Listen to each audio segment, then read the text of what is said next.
Yeah, so make sure to take your pants off. Yeah. Smile for the camera. All right, let's see here. Hey, what's up, Mike? Hey, Hello, Mike. is there an event today?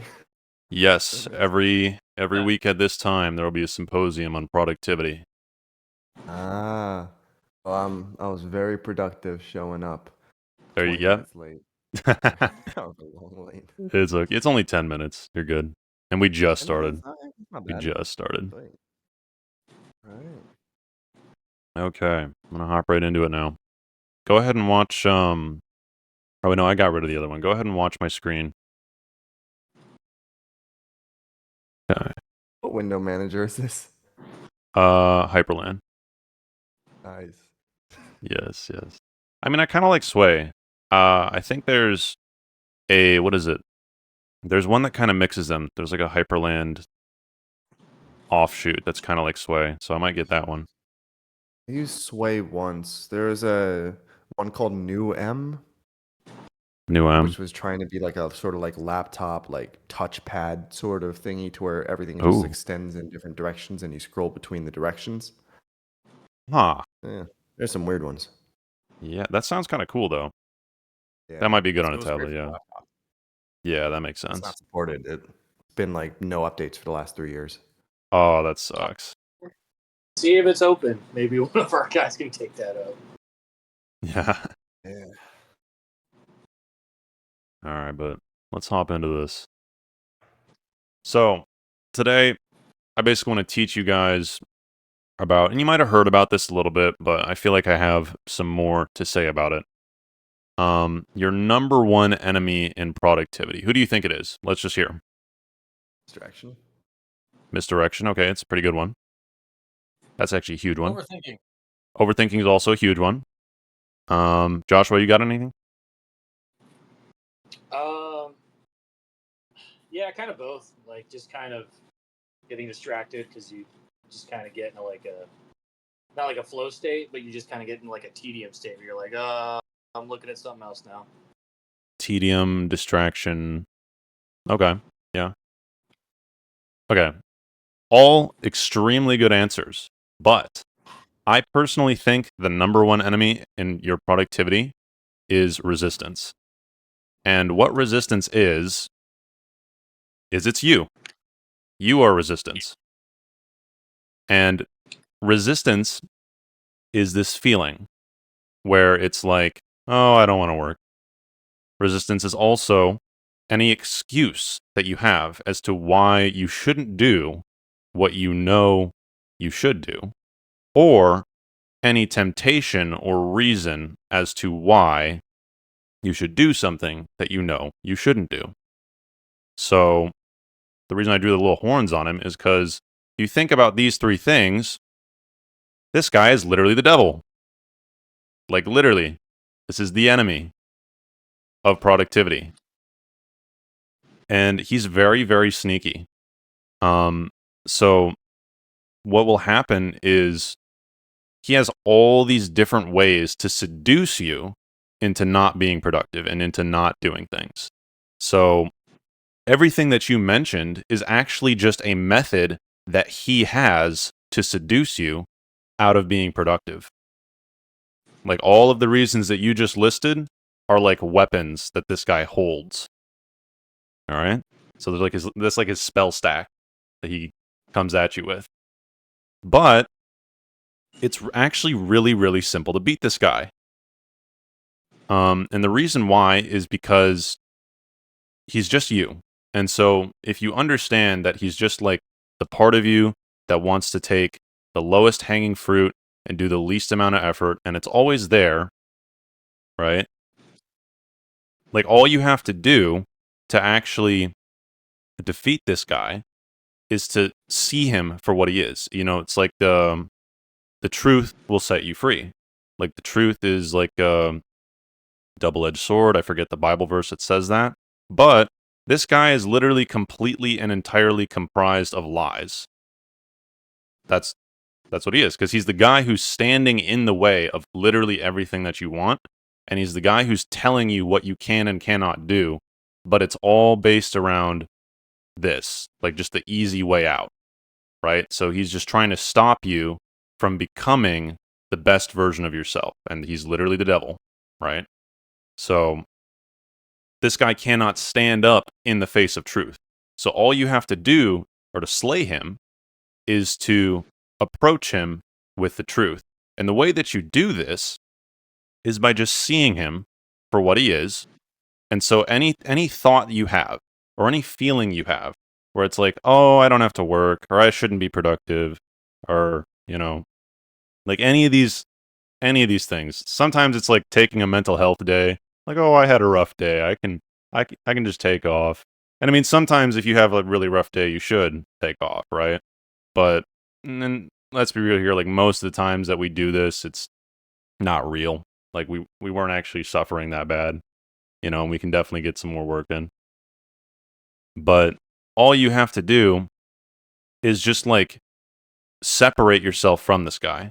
Like the reason that this guy can do so much damage to you is because he is a part of you, but you identify with him. That's why he can do so much damage, is because you don't have a disconnect where you just see him as yourself. It's kind of similar to the whole like, you know, when you meditate, it's like you're observing your ego and you understand that you aren't your ego. Like this guy is sort of lives in your ego. And so you just need to see him for what he is and be like, oh, and call him out. Hey, that's resistance. And then when you do this and you see it as something separate from you, now all of a sudden your identity has changed, where you're not identifying with resistance anymore. And what that means is, so all behavior stems from beliefs about yourself. Literally all of your behavior, like all of it. And so the fastest way to become a different person or to change or to go through a rebirth is to basically just start believing something different about yourself or change your perspective of yourself.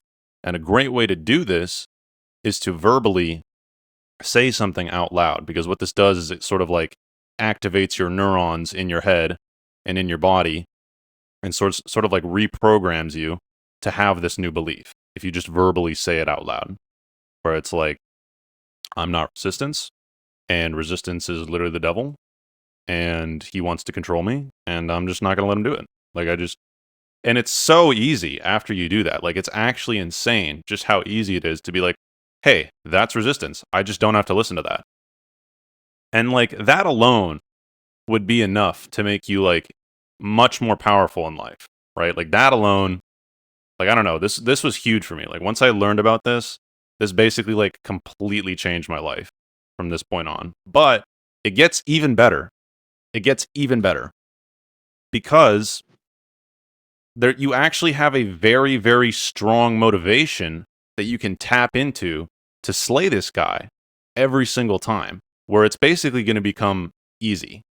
And the reason that it's going to become easy is because all you have to do is think about it a little bit and realize, oh, this guy is literally the only thing that's in the way of literally everything that I have ever wanted or ever could have been. And then you realize this guy has literally stolen all of the potential of everything I could have ever done or ever been. Like all the excuses, all the I'll do it laters, all the overthinking, all the not facing the problem. Like that's what this guy is. And so all of these things that he's done that have basically crippled you on your way to success. And so when you think about it that way, it's like this guy has literally stolen your dream life from you. And like that, I don't know about you, but that makes me mad. Like, I don't like that. I don't like that one bit. And so then it becomes extremely easy to fight him. Because it's like, are you kidding me, bro? Like everything. Like everything. And this guy is still, to this day, trying to steal even more from you. And it's like, if you knew that somebody was coming to rob your house, like it was coming to go to your house and like they were going to pilfer it, they were going to like tie you up, steal everything in it, you wouldn't just stand there and wait for it to happen or just be like, "Oh no, what am I going to do?" Like you would get ready for a fight. And it would be easy to do that fight because you just know like there's only two options. It's either like you come out on top or he comes out on top. And you don't want him to come out on top, right? So this is almost like an endless source of motivation where it's like all you have to do is remember this and you'll basically unlock beast mode where you're just like, no, I'm not going to let that happen to me. Before we keep going, any questions? Would that be separating a part of yourself and potentially cause some mental issues in separating that piece? Honestly, I would say no. Because what happens when you separate from this guy is you change your belief. And then when you change your belief, you basically become reprogrammed. Where it's like you actually no longer are this guy. And personally, from experience, what I'll tell you what happens is that the more you do this, and like I said, it happens pretty quickly because it just becomes so easy after you understand this. But like what will literally happen after you do this is you just change into a different person who just like doesn't do that stuff anymore as much. He'll still always be there. He'll always show up. And like his main objective is to stop you from becoming a different person. And the reason why is because if you become a different person, he dies. Like he's just the current version of you. He's the current version of you that is comfortable and doesn't want to change and doesn't want to grow. And that's what he is. And so if you separate from him, he just dies, like immediately, because you just became a different person by choosing to separate from him. So it's not really like you're not suppressing him. You're just choosing to change your belief, which basically takes away all of his power because he basically is a set of false beliefs where it's like, I can't. He's literally the voice that says, I can't, or I don't want to, you know? In fact, like, you know, if any of you want to do this right now, you can. One of the best ways to like understand this voice and like identify it in your head, just if you haven't done it before, is to like pick up a kind of heavy object. Doesn't even have to be that heavy, you know, just a little bit, and then hold it out in front of you, and then just hold it there, and then just listen to your thoughts. Like literally, just like take a step back and watch what's going on in your head. And for the first like 30 seconds, it'll probably be fine. And then after that, it's like, okay, this has been long enough. I can put it down. That's resistance. Or it's like, this guy can't even see me. There's no reason to keep holding this anymore. That's resistance. Or it's like, why am I doing this? This is dumb. Like it's like your mind will literally just start going crazy, and it's resistance. And he's just like living in your head, rent free, stealing everything. That makes me mad. And like I don't like this guy.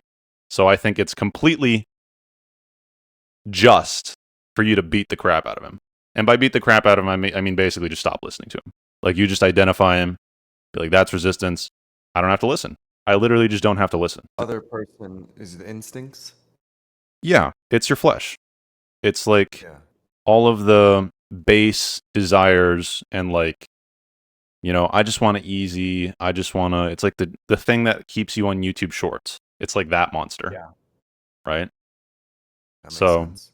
yeah. Appreciate the fact that it's not a it's not a technique that's built on any kind of what's the word? There's no self-hatred happening. Yeah. It's just being critical. That's all it is. Yeah. You don't want to be this guy. So if you identify that this guy is currently you, and then you know that you can basically stop being this person by just separating your belief from the identity, then it's like, cool, awesome, it's done. And like really this whole believing you are a different person, I found that this is probably like the, I don't know if I want to call it the highest. It's definitely integrated with the highest transformation skill. But I think the highest transformation skill is getting things into your heart. Like if you can get things into your heart, then your beliefs will naturally change. But this is a way to kind of like influence that heavily, is by just choosing to change your beliefs right now about who you are. And then literally you should see results very, very quickly.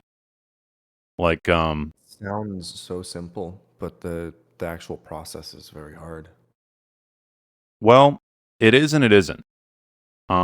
It's not so much that it's hard, it's sometimes more just that it takes. It actually, how'd I put this? Well, one, it takes a little bit of time to be reprogrammed. And then two, Yeah. it also, like, you just need to be more conscious. And that's the hard part. You just need to be more aware. And so you have to become aware of resistance before you can actually fight him, right? Like, you can't fight an enemy that you're not aware of. And then you have to become aware of this idea of getting things into your heart before it becomes easier to do it. And to get things into your heart, you basically have to feel them, because you are basically motivated by emotions. You know, even if you're like an analytical and pretty chill person, it's like a lot of your analyses are still based on emotions. Like, your heart is basically the engine of your personhood. And so if you have different things in your heart where it's like you change your core values, then you are just going to change as a person. Like, it's that simple. And it's like everybody is just a result of whatever core values they held in their heart. Like, wherever you are in life, that's the reason why. Is because you have core values that led you there. You had things living in your heart that led you there. And so it's like somebody who, you know, has an addiction to shorts or any addiction. This is actually the fastest way to break any addiction. This is how you completely end an addiction.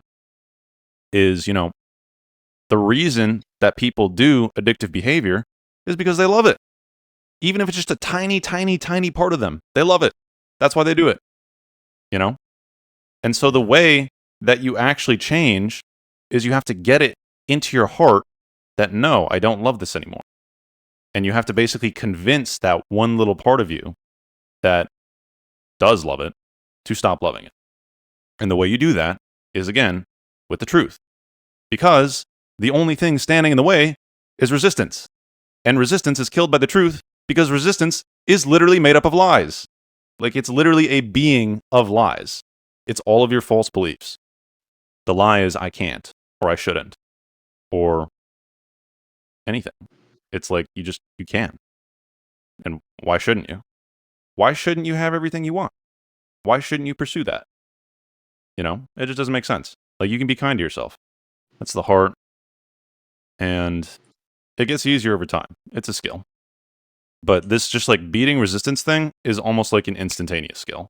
It's like I do recommend you do like the holding something out that's heavy test so that you can kind of identify it. But after that, it's like, oh my gosh, it's actually so easy to just like kick him.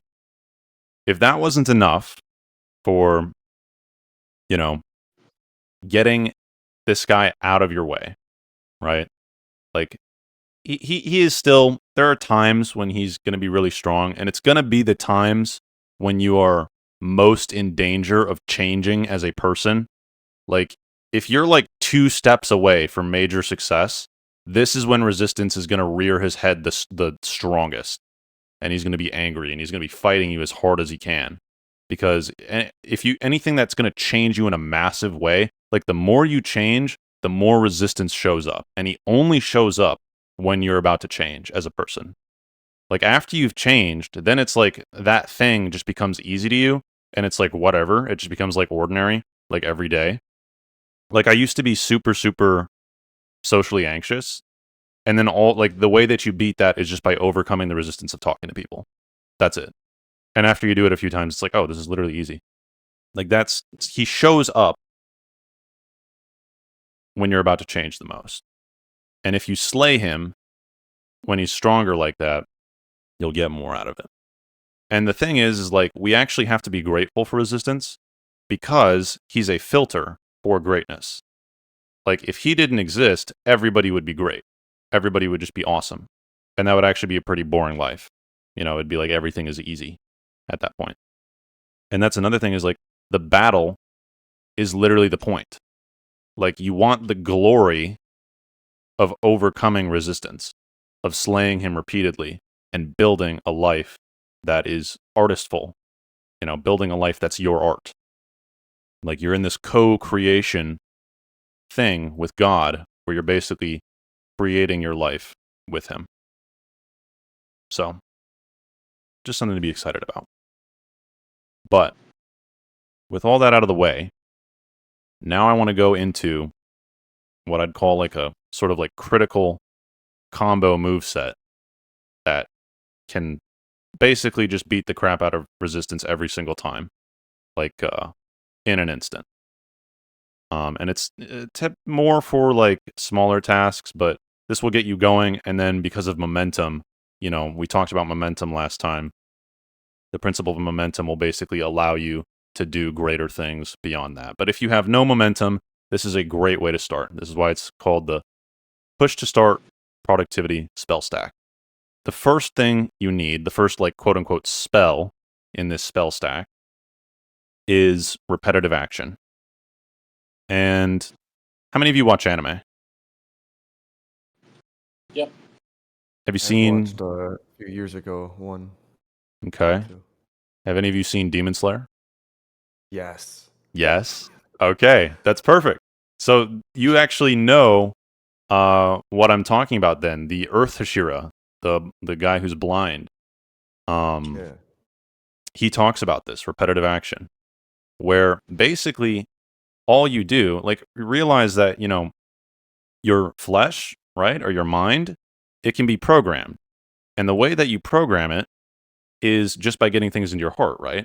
Well, the way you get things into your heart and get things into your mind, which is how you reprogram yourself, is by literally just consuming the content or like meditating on it. That's all you do. And so all you have to do in order to change yourself, to reprogram yourself, and to get any result is to basically just meditate on something for long enough, focus on the truth for long enough.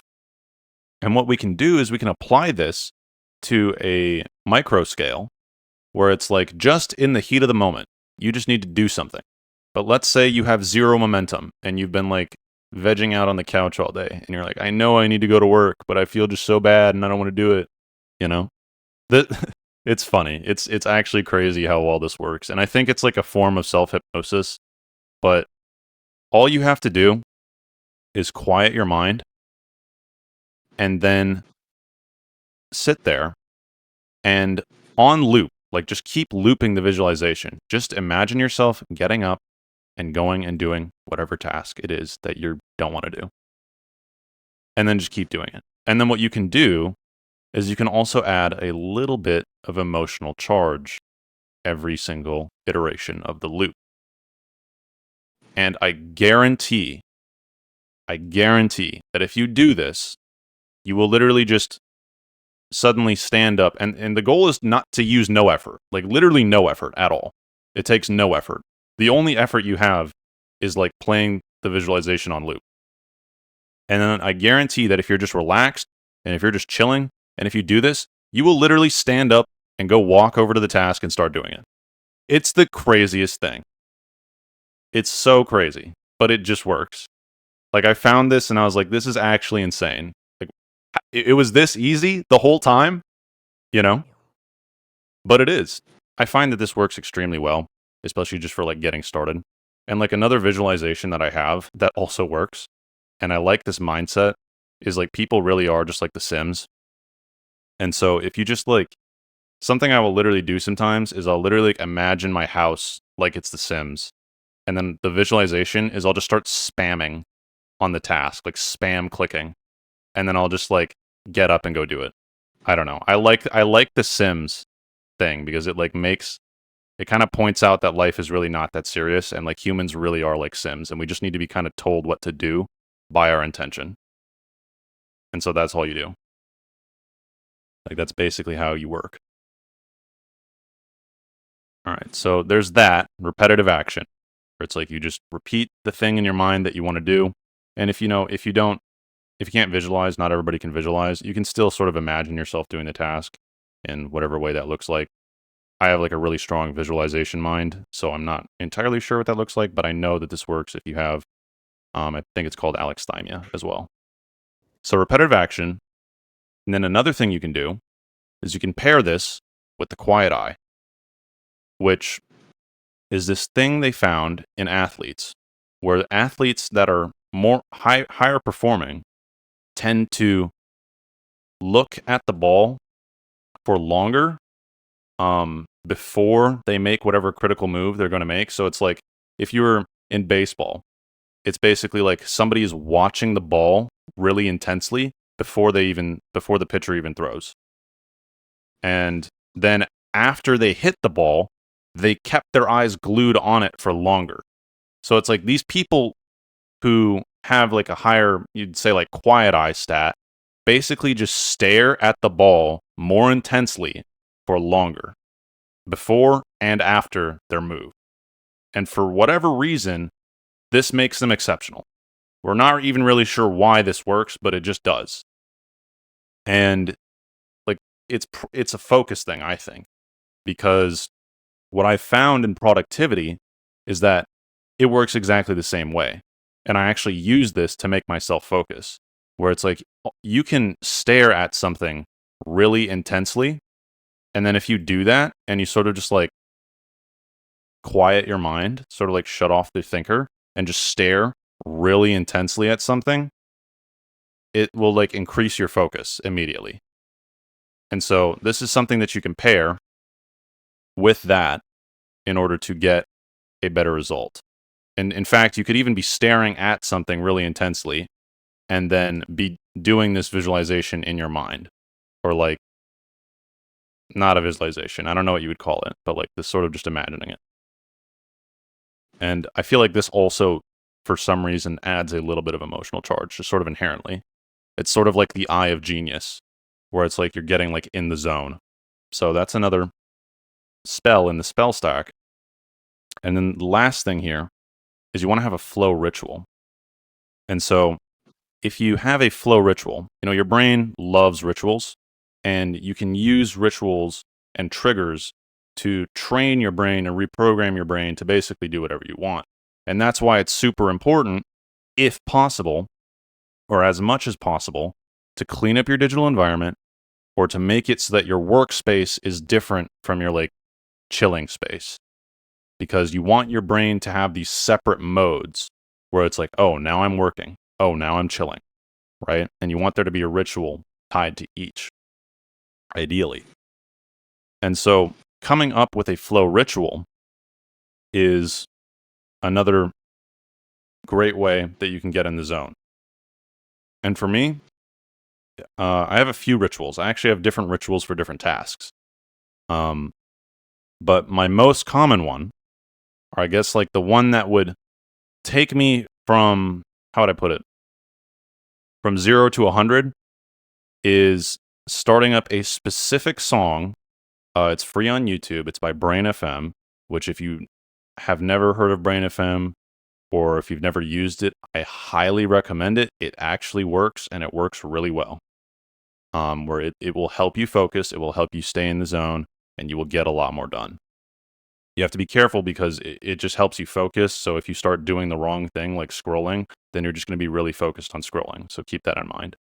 But what I do is I play Dreamlight by Brain FM, and I've basically trained my brain with this song where it's like, this is the thing where if I play it, I basically just like go into zombie mode.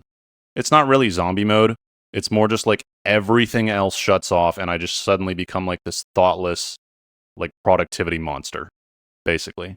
And I just like push resistance out of the way. And it's like there isn't really a thought going on in my head. And it's because whenever I play this song, I've trained my brain to, whenever there's any distraction or any thought, just like reorient. And this is actually what focus is. Focus is not it's not like a measure of how long you stay on a task. It kind of is, but I would rather define it as your ability to get back on task when you go off. So if you're just get better at getting back on task and like reorienting your focus, it's weird because of how we talk about it. But like the better you are at reorienting, the better you are at getting back on the horse after you fall off the horse, that's how I would actually measure your ability to focus. Is like how good at you are at reorienting, at realizing how aware are you of the fact that you're being distracted, and then how good are you at slaying the resistance of just getting back on focus. And that's what I would call your focus. And so I've trained my mind where it's like when this song is going, my brain just knows it's like it's not time to be distracted. It's time to literally spam this. So if I have any weird thoughts, I just go back to being thoughtless and I just go back to working. So this is like my do or die ritual. So that's what works for me. Other rituals that you could have is like for some workflows, what I do is I'll watch and edit beforehand. Because remember, last week we talked about how dopamine is derived from stimulation. And, you know, the more emotional you are, the more stimulated you are. And which I do not recommend like maximizing emotion for dopamine. Like you can get it from other sources, and like flow is generally like there's not really any emotion. You're just kind of like going. So, but this is one way to like kickstart the engine, basically, is to give yourself some stimulation in the form of a little bit of an emotional kick, and sort of like remembering why you're being productive in the first place and where you're going and what you want out of life. And so what works for me is like watching an edit that I've basically turned, it's like this one edit. And my brain just knows, like when I play this, like think about where you want to go in life, think about everything you've went through to get here, and then just like get hyped. And this is like sparks my interest and peak, and it gives me a ton of dopamine. And then I switch into a more chill, like realistic mode, less fantasy, where it's like, well, work is really boring, but I'm just gonna like listen to these brain sounds and get it done, you know? And that's something that works really well for me. And then I'll watch the same video or a different one. A different one might be smarter, but I've just been doing the same video at the end as a celebration, as a recognition, which reinforces the habit of work good. Like basically, you just want your brain to love work. The more you can get your brain to love work, the better you're going to be.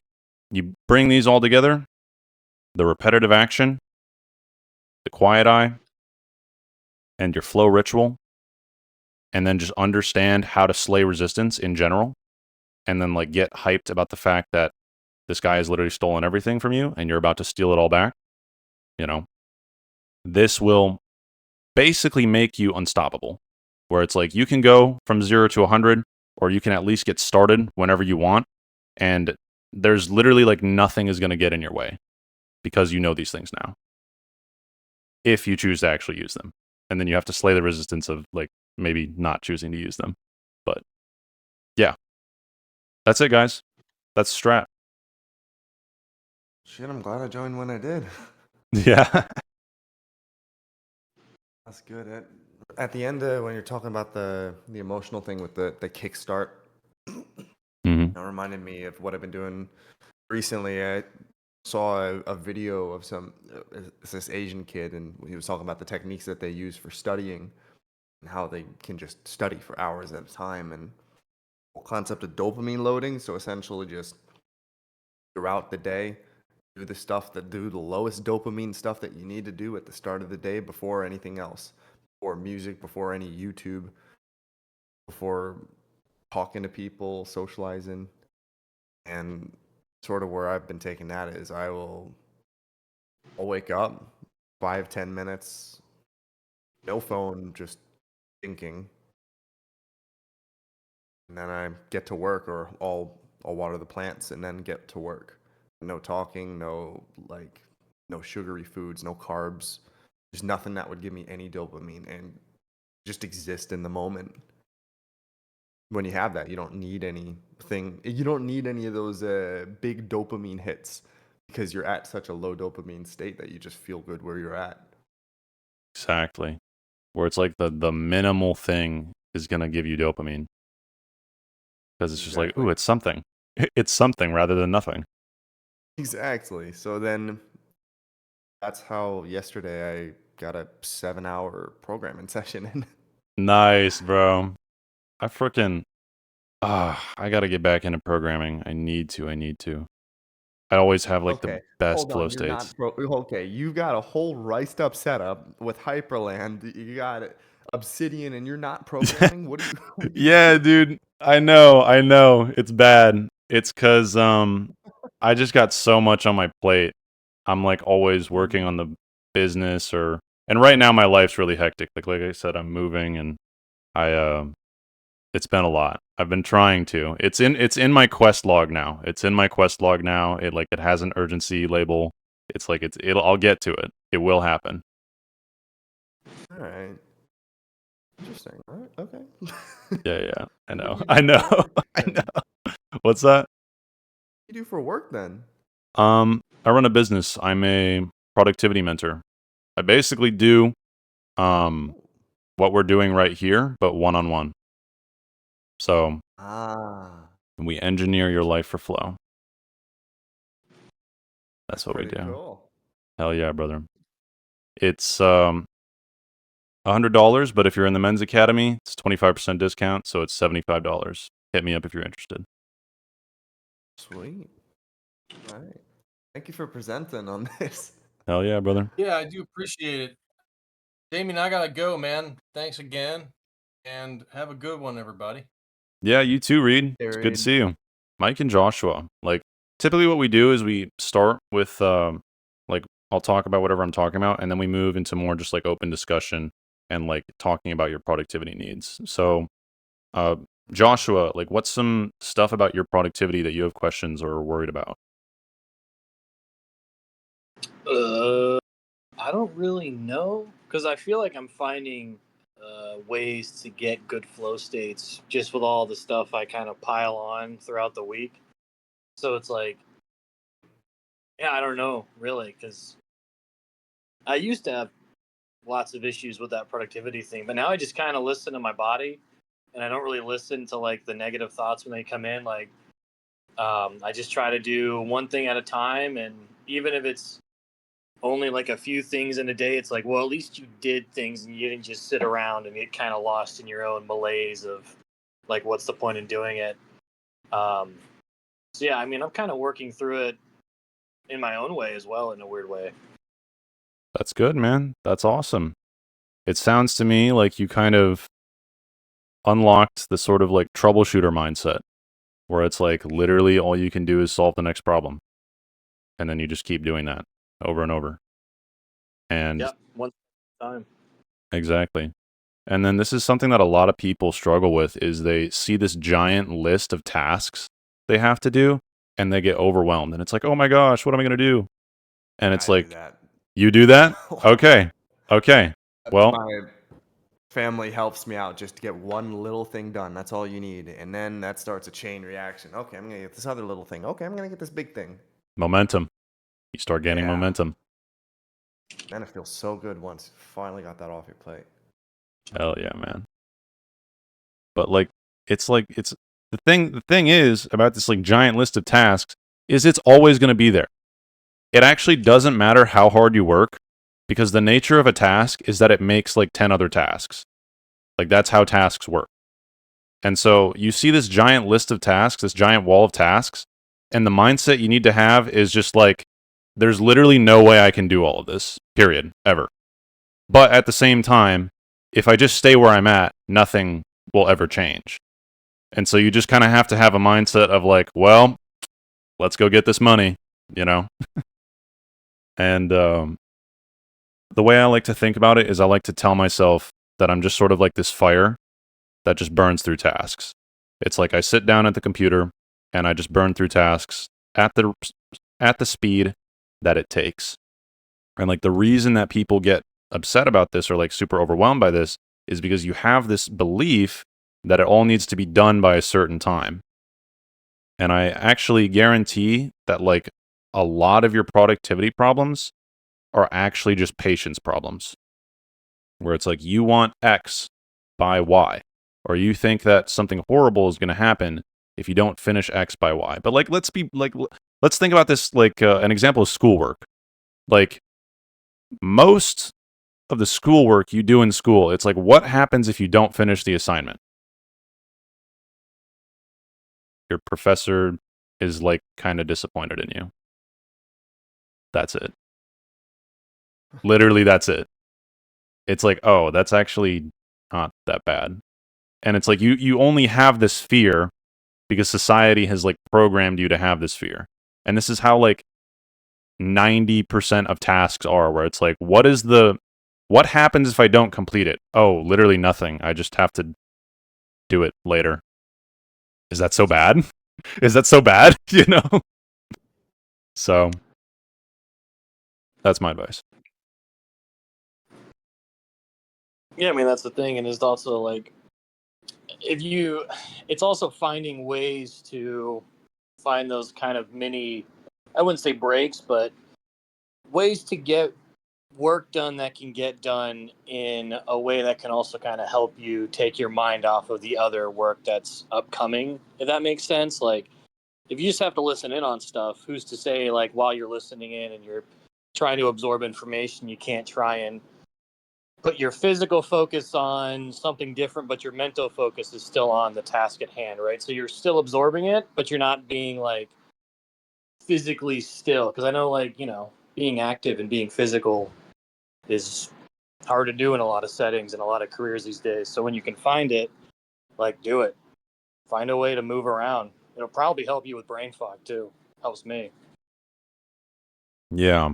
So I honestly would say um that isn't focus. And I mean it kind of depends on what you mean by it. So it's like I have ADHD, and I would say that for people who have ADHD, like absolutely, like fidget. Like it's totally okay. Like we've made it weird, but just like don't listen to society and just like tap or like do whatever weird movements you want to do, like twirl your pen, whatever, you know, because that's like emotional regulation. And if you're a normal, and like neurotypicals have this too, where it's like they'll get to a point where it's like they don't have enough dopamine and they don't want to listen, they're distracted. And it's like, it's okay for you to do it too. Like, go ahead, fidget, go ahead, tap, go ahead, do something, you know? Mhm. But I would say that anything complex where it's like trying to do two tasks at once, don't do that. Like, your brain actually Oh, yeah. hates that. Fucking torture. It's straight up torture. Yes. Yeah, it's like what I mean is, yeah, it's like what you just said. It's like you have your focus on something important, but then like your body is just kind of doing its own thing, and you don't really have to think about it. Yes. But it's still releasing that maybe that tension, or you're getting a little bit of that dopamine release. You know what I mean? So it's like Yeah. you're not thinking, you're just kind of doing, but you're absorbing whatever you need to. That might not require you to physically have to sit down or Exactly. Like pacing while you're thinking is that's actually a great strat. Because what you're doing when you're moving while you're thinking is you're sort of lighting up because the way your nervous system works is you actually have thinking neurons in your entire body. Like your brain sort of is your nervous system. And that's why you should always trust gut feelings because you have a ganglia of these thought neurons in your gut. So it's basically your subconscious like knows something and it's telling you. So, but when you walk around, you're also stimulating all these nerves. So this is um, sort of like greasing up, oiling up for genius. You know what I mean? So you being moving, like throwing a ball at a wall while you're listening to a podcast, or like pacing around while you're thinking, or watching a video and like clicking your pen or something like, yeah, absolutely. It's good. And it helps Oh with yeah. emotional regulation. Yeah, and the moving thing too, I don't know if this is like new, but I discovered recently, and I'm not a doctor, but it was like your spine cannot like on its own remove any excess buildup that it gets. Like it relies on you actually walking to push like any type of grime and stuff out. So you can wonder, right? If you're sitting all day and your spine, like your nervous system, that area is just collecting gunk and whatever else it's getting, and you're not moving, like how could that even play into your mental state and your fatigue throughout the day and your ability to focus on your tasks, right? By the time lunch hits, you're probably like, I am so brain fogged and I don't know why. That's probably why. Yeah, I know your spine is extremely important. I haven't looked very much into it, but I know that like your spine being properly taken care of massively affects your brain function.